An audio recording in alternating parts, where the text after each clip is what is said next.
ইয়া আইয়ুহাল্লাযীনা আমানু মান ইয়ারতাদ্দা মিনকুম আন দীনিহি ফাসাউফা ইয়াতিল্লাহু বিকওমিন ইউহিব্বুহুম, যদি তোমরা দিন ছেড়ে দাও আমি অচিরেই এমন এক দল বানাবো যাদেরকে আমি ভালোবাসবো, যারা আমাকে ভালোবাসবে, আমি যাদেরকে ভালোবাসবো তারাই আমাকে ভালোবাসবে।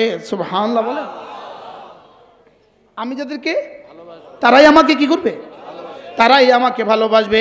যারা আমাকে ভালোবাসবে তারা নামাজ ছাড়তে পারে না, আমাকে ভালোবাসবে যাকাত দেওয়া ছাড়তে পারে না, আমাকে ভালোবাসবে কোনো গুনাহ করতে পারে না, আমাকে ভালোবাসবে ফরজ ওয়াজিব সুন্নতে মুআক্কাদা ছাড়তে পারে না, কোনো গুনাহ করতে পারে না। সুবহানাল্লাহ।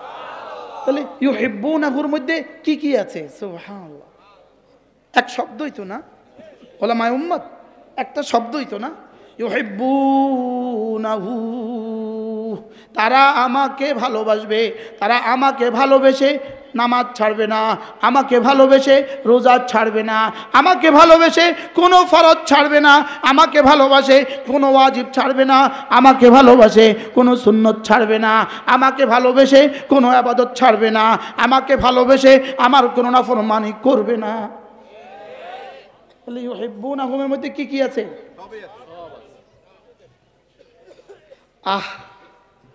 যদি আমার হাতে আরো সময় থাকতো আমি ইউহিব্বুনাহুম বলতাম আপনাদের।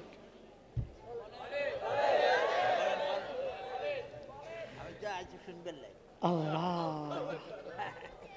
বলেন ইউহিব্বুনাহু,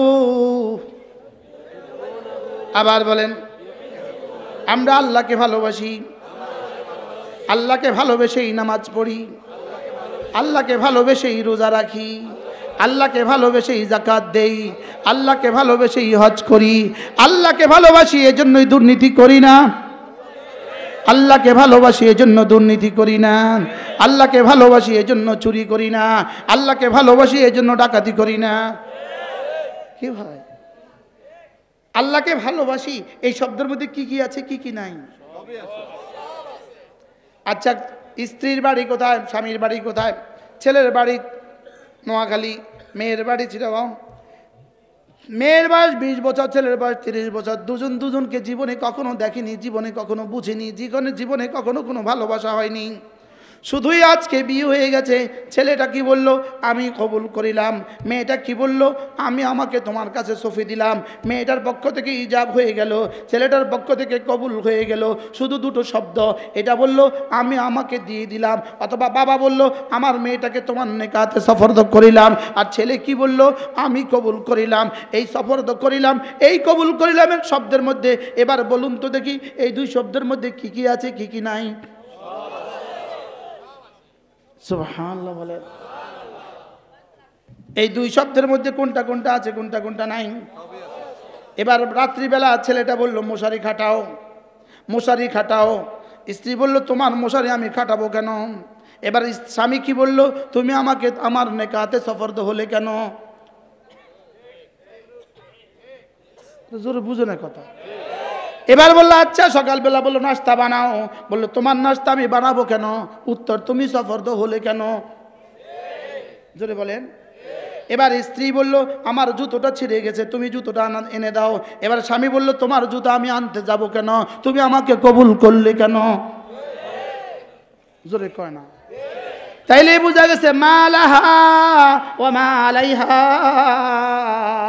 স্ত্রীর জীবনে যা যা লাগে সব দিতে হবে পুরুষটাকে, পুরুষের জীবনে যা যা লাগে সব দিতে হবে নারীটাকে। শুধু ইজাব আর কবুলের মধ্যে যদি, শুধু কবুল করিলামের মধ্যে যদি 40 বছরের জীবনের লাইফ গ্যারান্টি থাকে, লাইবিলিটি থাকে, কথা কয় না। 40 বছরের জীবনের দায় দায়িত্ব যদি স্বামীর উপরে বর্তায়, 40 বছরের দায় দায়িত্ব যদি স্ত্রীর উপরে বর্তায়, আমার লা ইলাহা ইল্লাল্লাহ মুহাম্মাদুর রাসূলুল্লাহ, এর মধ্যে আল্লাহ তাআলার সমস্ত হুকুমগুলো রয়ে গেছে, রাসূলের সমস্ত সুন্নতগুলো রয়ে গেছে। বুঝে কি আসছে? কোনটা বাদ কোনটা আছে কোনটা নাই? জোরে বলেন। কোনটা কোনটা নাই? শুধু নামাজ নাই, শুধু রোজাটা নাই, শুধু পর্দাটা নাই, শুধু জিহাদটা নাই। আল্লাহ, কোনটা আছে কোনটা নাই? হ্যাঁ, ফজরের নামাজও আছে, বুঝি শুনে কেন ফজর নামাজও আছে, জুমার দিনে আসর নামাজও আছে, ঈদের দিনে জোহর নামাজও আছে, আমার ছেলেটাকে মাদ্রাসায় পড়ানো এই কথাও আছে, আছে না? আজীব। এই তো হইল, এটা হইল নোয়াখালী। হযরতে আব্দুল্লাহ ইবনে আব্বাস রাদিয়াল্লাহু তাআলা দেখলেন একজন মহিলা তার চুলের সাথে আরেকজনের চুল মিলিয়ে বেনি করেছেন, তার চুলের সাথে আরেকজনের চুল মিশিয়েছে। হযরত আব্দুল্লাহ তাকে বললেন, আব্দুল্লাহ ইবনে আব্বাস রাদিয়াল্লাহু তাআলা তাকে বললেন, তুমি যেটা করেছো এটা হারাম, চুলের সাথে চুল মিশিয়ে বাঁধা, আরেকজনের চুল মিলানো হারাম। ওই মহিলা বলল, ইন্নী আতলুল কুরআনা, আমি তো কোরআনে কারীমের তেলাওয়াত করি, লাম আজিদ ফিহি শাইআ, লাম আজিদ ফিহি হাদা, এটা তো আমি ওটার মধ্যে পাই নাই, আমি তো কোরআনের মধ্যে এই কথা পাই নাই যে চুলের সাথে চুল মিলানো হারাম। হযরত আব্দুল্লাহ বললেন, আমা তালাওতে, তুমি কি ওই আয়াতে কারিমা তেলাওয়াত করনি? মা আতাকুমুর রাসূলু ফাখুদুহু ওয়া মা নাহাকুম আনহু ফান্তাহু। তুমি কি আয়াতে কারিমা পড়ে দেখোনি? আল্লাহ তাআলা বলেন, রাসূল যা যা নিয়ে এসেছেন সব ধরো, রাসূল যা যা ছাড়তে বলেছেন সব ছাড়ো। সুবহানাল্লাহ। এবার মহিলা বলল, হ্যাঁ এটা তো তেলাওয়াত করেছি। এবার শোনো, লানাল্লাহুল ওয়াসিলাতা ওয়াল মুস্তাওসিলা। এবার রাসূল বলেন, আল্লাহর লানত ওই মহিলার উপরে যে চুলের সাথে চুল মিশায়। চুলের সাথে কি মিশায়? তাইলে বোঝা গেছে আমার লা ইলাহা ইল্লাল্লাহ এর মধ্যে আল্লাহর সমস্ত হুকুমগুলো রয়ে গেছে, মুহাম্মাদুর রাসূলুল্লাহ এর মধ্যে রাসূলের সমস্ত তরিকাগুলো রয়ে গেছে। আল্লাহ। এবার কোনটা কোনটা ছাড়লে বলেন? খাসির মধ্যে লবণ দরকার কিনা? এলাচি, দারচিনি দরকার, হলুদ, মরিচ সব দিলেন, শুধু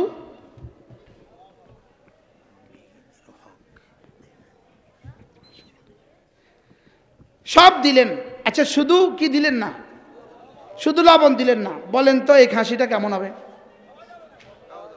বুঝে বলছেন? এই খাসি কেমন হবে? খাওয়া যাবে? যে মুখে দিবে একই খেব? জোরে কন। আইন না লবণ ছাড়া। তো লবণ খাসির মধ্যে কদ্দুর? কত ভাগের এক ভাগ? সামান্য। আরে 10,000 টাকার খাসির মধ্যে লবণ কয় টাকার? 10 টাকা। 100 টাকার খাসি যদি 10 টাকার লবণ ছাড়া অচল হয়, তোমার দিন কি কি হলে সচল হবে? দুনিয়াতে আমাদেরকে ধোঁকা দিয়ে দিতে পারবা, দুনিয়াতে আমাদেরকে ধোঁকা দিয়ে দিতে পারবা, লেকিন রব্বে কারীমের কাছে কি দিয়ে ধোঁকা দিবেন? কি দিয়ে ধোঁকা দিবেন?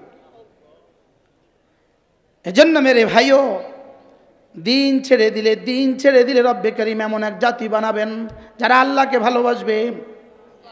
এক সিফাত দিয়ে রব সব ঢুকিয়ে দিয়েছেন। সুবহানাল্লাহ। একটা শব্দ দিয়ে, ইউহিব্বুনাহু। আজীব। আল্লামা ইবনুল কাইয়িম আল জাওজিয়া এক আজীব কথা লিখছেন। তিনি বলেন, মোহসেন আজম, মোহসেন ফকিরকে ভালোবাসা, মোহসেন ফকিরকে ভালোবাসা এটা বড়ই আশ্চর্য। ফকির মোহসেনকে ভালোবাসা এটা কোনো আশ্চর্য নয়। বলেন কি বলছি? মোহসেন এটা আশ্চর্য নয়, আর ফকির মোহসেনকে ভালোবাসা এটা কোনো আশ্চর্য? আপনি সমনি বাজারে গেলেন, এক ফকিরকে 100 টাকা দিয়ে দিলেন, আপনি বলেন তো এরপরে কি পরের দিন গিয়ে কি ওই ফকির আপনি খোঁজেন না? ভোর রাতে ওইটা গিয়ে ওই ফকিরের লেগে আপনি দোয়া করেন না? এই ফকিরের কথা আপনার মনে আছে? বুঝে না? এই ফকিরের সাথে জীবনের আর কোনো লেনদেন আছে?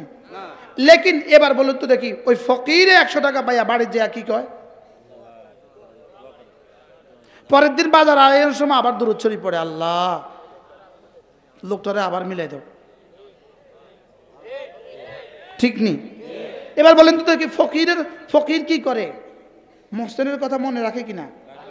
মোহসেনকে ভালোবাসে কিনা? আর মোহসেন মানে কি বলবেন? বাংলা বলেন। দানকারী। মোহসেন মানে কি? আচ্ছা, দানকারী ফকিরকে ভালোবাসে, খবর রাখে, কোন লেনদেন? তো দানকারী ফকিরকে ভালোবাসা না ভালোবাসা এটা বড়ই আশ্চর্যের বিষয়, আর ফকির দানকারীকে ভালোবাসা এটা কোনো আশ্চর্যের বিষয় নয়। কিন্তু রব্বে কারীম বলেন আমি এমন এক জাতি বানাবো যাদেরকে আমি ভালোবাসবো তারাও আমাকে ভালোবাসবে। এই জন্য আমরা আশা করি রব আমাদেরকে ভালোবাসে, আমরা আশা করি। আমি বলবো ইনশাল্লাহ বলতাম না, এটা বলবো হক্কা আনা মুমিনুন হক্কা, এটা বলবো অবশ্যই। রব ভালোবাসেন বলে রবের ঘরের পাহারাদার বানিয়েছেন, সুবহানাল্লাহ বলবেন না? রব ভালোবাসেন বলেই রবের কোরআনে কারীমের তেলাওয়াত করনেওয়ালা বানিয়েছেন। রব ভালোবাসেন বলে রবের ফেরিওয়ালা বানিয়েছে। রব ভালোবাসেন বলে রবের ফেরিওয়ালা, আমরা রবের ফেরিওয়ালা, সুবহানাল্লাহ বলেন। আমরা রবের হকারি করি, হকার। আমরা কি? আমরা রবের দ্বীনের পাহারাদার, আমরা দ্বীনের কি? এই জন্য মজার বিষয় হলো আল্লামা ইবনুল কাইয়িম আল জাওজিয়ার এক বিখ্যাত কিতাব আছে মাদারিজুস সালিকিন ফি তাফসীর ইহদিনাস সিরাতাল মুস্তাকিম। এই কিতাবের মধ্যে তিনি লিখছেন উলামায়ে উম্মত, উলামায়ে উম্মতের রিজিকের জিম্মাদার স্বয়ং রব, সুবহানাল্লাহ বলেন।